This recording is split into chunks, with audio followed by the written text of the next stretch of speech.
begin this part of the trip leaving the Garden of Eden and heading toward the windows area of arches. So as we're approaching here, we're turning off and into the windows road, essentially, which will allow us to see the north window and the south window, maybe even turret arch. I'm not really sure which arch is which.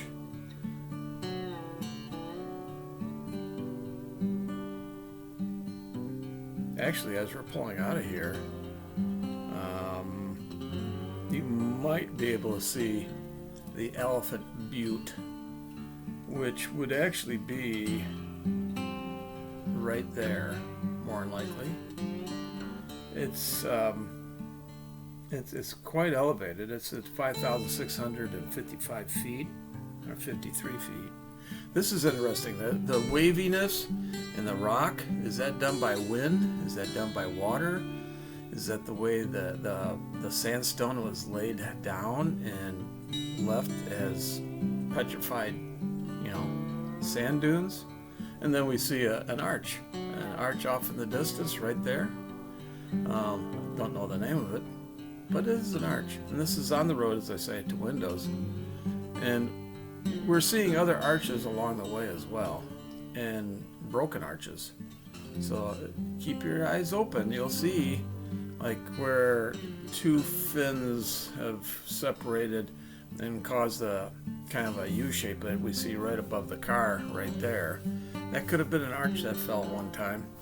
It may have never been an arch. It may have already collapsed long before an arch was made for that fin. Now we are seeing the windows area.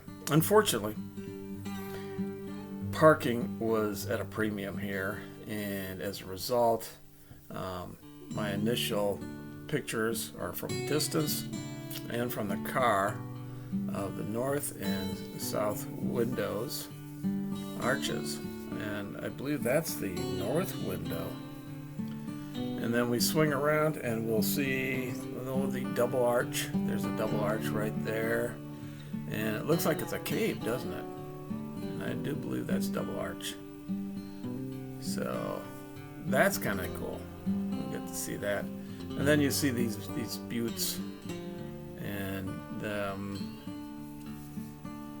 they're called the Parade of Elephants, maybe. Yeah, it's kind of a interesting look. Maybe, it looks kind of like they're elephants in a parade, maybe. I guess you have to have an imagination. So here we proceed out of the windows area, past the Garden of Eden again. We turn off for that. And we're going to see the balanced rock again to our left. But we're going to turn away from that, and we're going to head toward Panorama Point. Again, you're seeing arches in the process of being constructed, or actually formed already, and still digging deep into the rock. Now, are those a finned area? I don't believe so. So this particular rock foundation or formation probably won't give us a true arch, and definitely not in my lifetime, but maybe even in a millennia, because it is not really a fin. Because I talked about in the first video about how fins formed as the rocks would fall in between and crack, and then where they crack, the rocks would be forced out by rain and freeze thaw, and would leave these fin-like structures, and then those in turn would have freeze thaw and crack away in an arcing kind of motion with the rock, and that's how the arches get formed. So you see these different cuts and layers of sandstone. It's pretty interesting. It's got to be through upheaval, because a lot of this was formed by salt upheaval, and we'll see the salt valleys that come with that.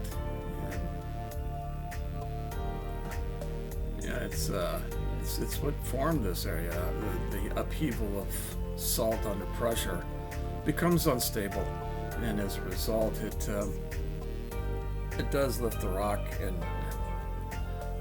cause it to crack.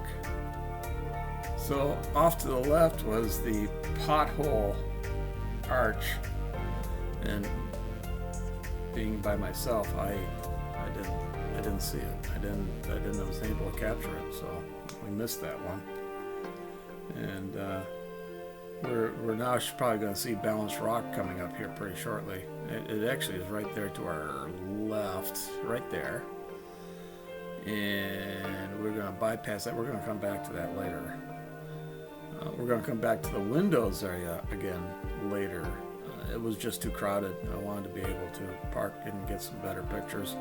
Whether I got better pictures or not, that's another thing. But here we are coming into... So this is called Panorama Point.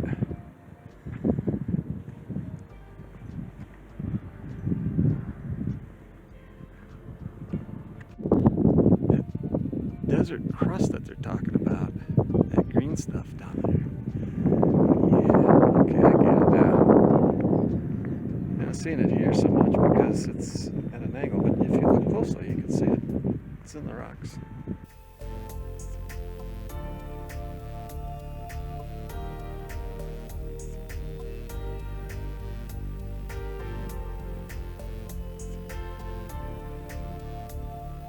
And then we'll be looking over at Salt Valley.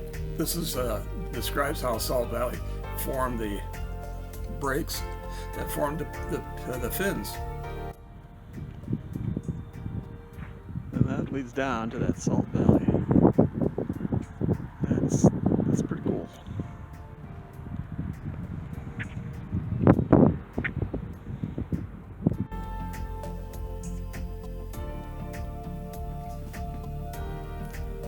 So as we pulled away from there, that was how things have formed. Not things, but the rocks. That's how the rocks have formed, and in their fins, the salt is shifting it. It cracks. Discussed that already. So now we're pulled out of Panorama Point, and we're going to head toward the Delicate Arch viewpoint. Unfortunately, it was too much of a hike for me, so the best picture that we get is the one that'll be coming up here shortly that I got. And I tried to walk up to it. I got 100 yards into the walk uphill, and it was like, I can't breathe. So this is the entranceway. That's the beginning of the walk up to the arch. And I got to that point just below where that lady is standing, and I said, no, that's enough. Came back here, took this picture of the Delicate Arch.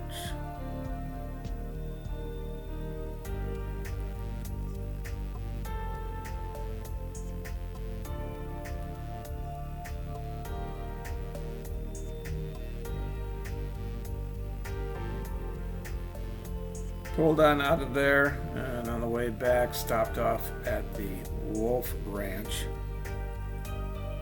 It's an interesting, a lot of stories about this ranch. A Civil War veteran with a damaged leg left Ohio, came out there to try our land.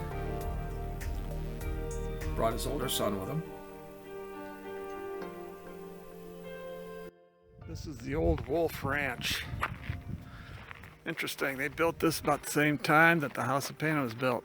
Here he was living in a one-room cabin. This is an upgrade of it that he built for his daughter. Or she asked him to do it.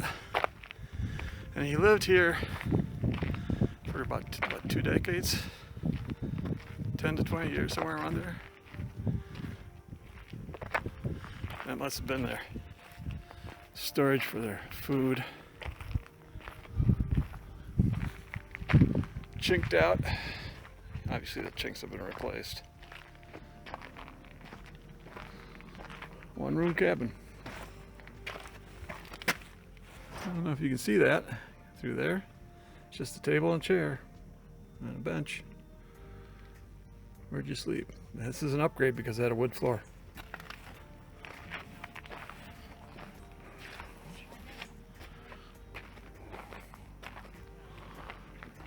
What a juxtaposition. He was living here with a few head of cattle, while the original owners of the house in Pana were living in luxury. Crazy. This is another hike. I don't know if I'm going to do it. This is from standing by the Wolf Ranch. Before all the cars. Imagine living like this. Imagine living like this. The Wolf Ranch.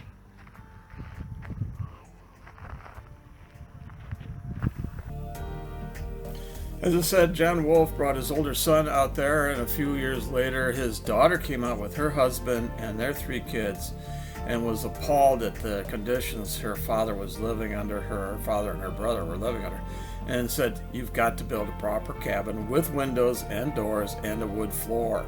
So that's the cabin that we saw there. He raised 1,000 head of cattle in that area, and back in the 1860s there was grass. There's no grass there. You can't raise cattle like that anymore. And it just goes to show that really this area is not sustainable, because they suspect that they'll never have that same amount of grass ever come back to this area. And it's really, really, really pretty sad. But there were 7 people living in that cabin. 7 people at one time living in that cabin. Pretty tough life, but overgrazing in an area where the grass would not be able to recover.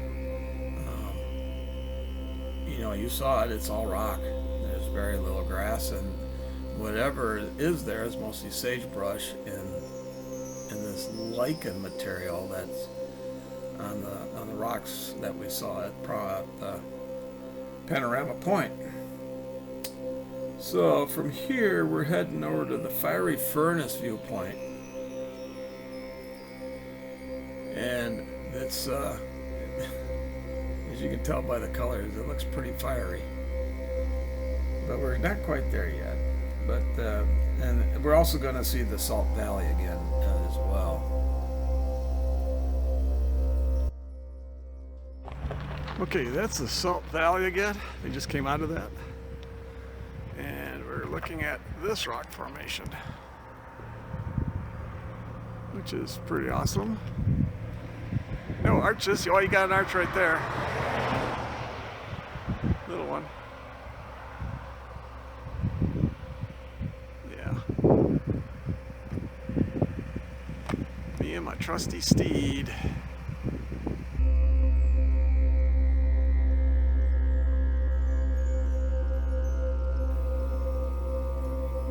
You'll notice, if you look closely, you'll still see some fin-like structure going on. Directly ahead of us, you can actually see how the fins separate, and we're running somewhat parallel to them, so it's difficult to make them out. But as we get closer, you can see how the fins are, like right there, right alongside the road. That's a fin, but it breaks down differently. It doesn't necessarily form an arch. There's a lot of erosion on that sandstone.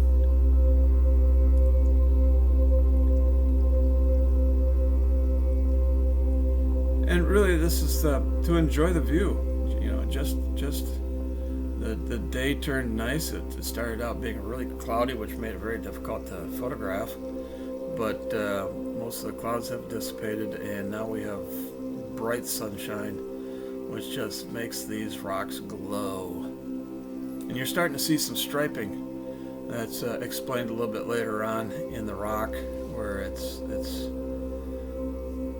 sections of white. Now, I suspected that it was sections of different sandstone. Red sandstone, we know, is brought in by water. White sandstone is brought in by air from previous visits, but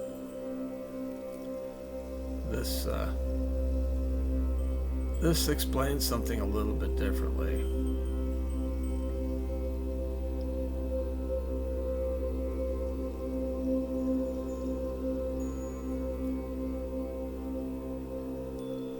We see some massive changes in coloring.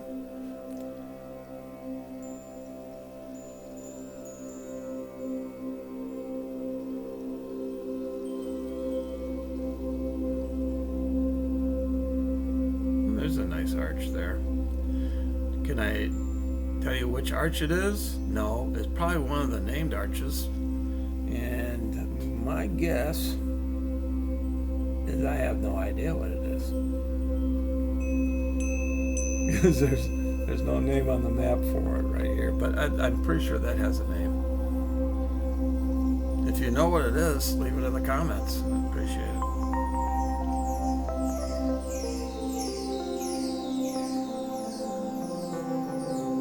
More fin-like structure to the right. More fin-like structure ahead.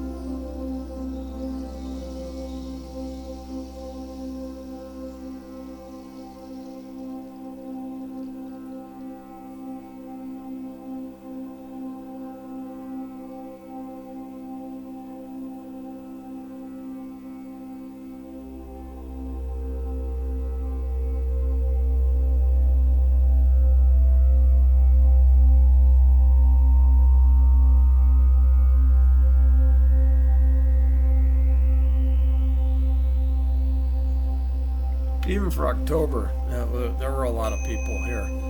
I was able to get in, but this year you have to have a timed pass to get in. You have to call ahead 2 months in advance, I believe it is, and make reservations to come in. Otherwise, you're not going to get in.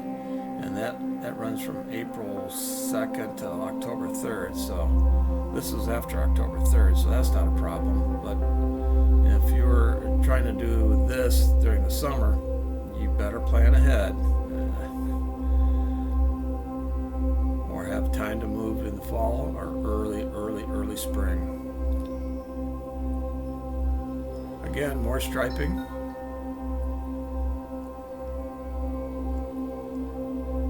More fin-like structure at the same time.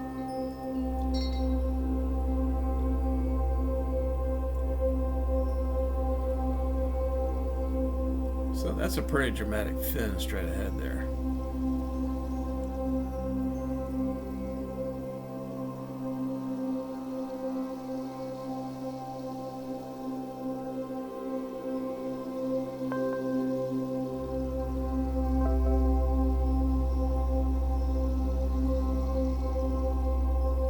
Yep, no place to park. Had to move on.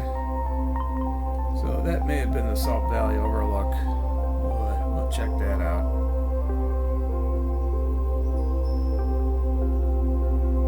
Really didn't get a good chance to take a look at that. This happens, a number of times I had to, just forego. It's a great way to do this park is with a bicycle. Maybe one of those electric bicycles, something that's not polluting like a motorcycle, not real loud, very quiet. There's another arch, we just missed it.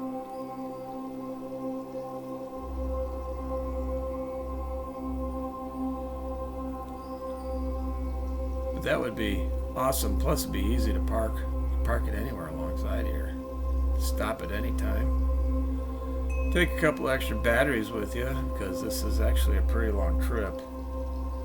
And if I'm not mistaken, it's 35 miles or so.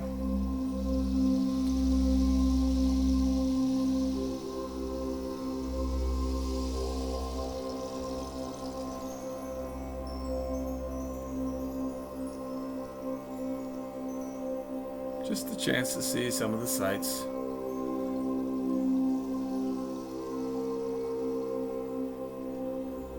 As the light corrects a little bit. Still a little bit cloudy off to the distance there. But overhead, as you can see by the shadows, we have some pretty good sunshine down. We do drive into the sunshine, unfortunately. It does make for a rather tough photographic aspect.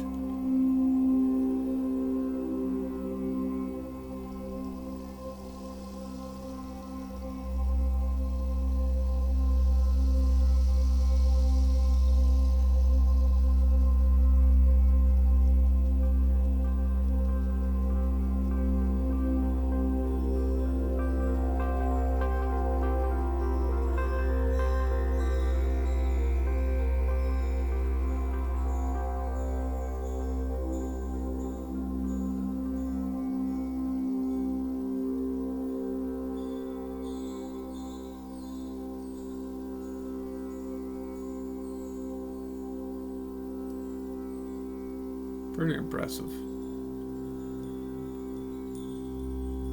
Yeah, another arch made right there. Big one. Not one with a hole all the way through, but definitely a cavern of sorts.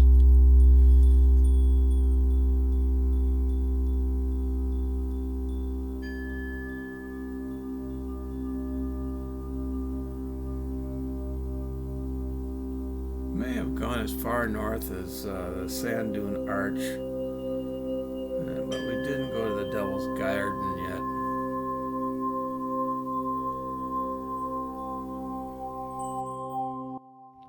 Okay, this is the fiery furnace, La Salle Mountains. The white has been explained. It's the iron oxide being bleached or washed out of the tops of the rocks, because iron oxide is what colors these rocks.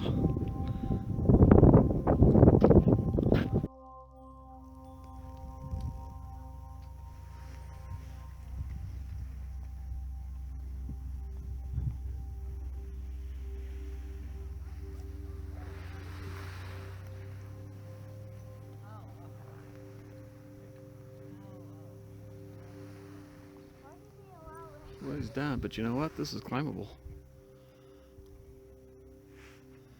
For somebody who's a lot younger than me, in better shape.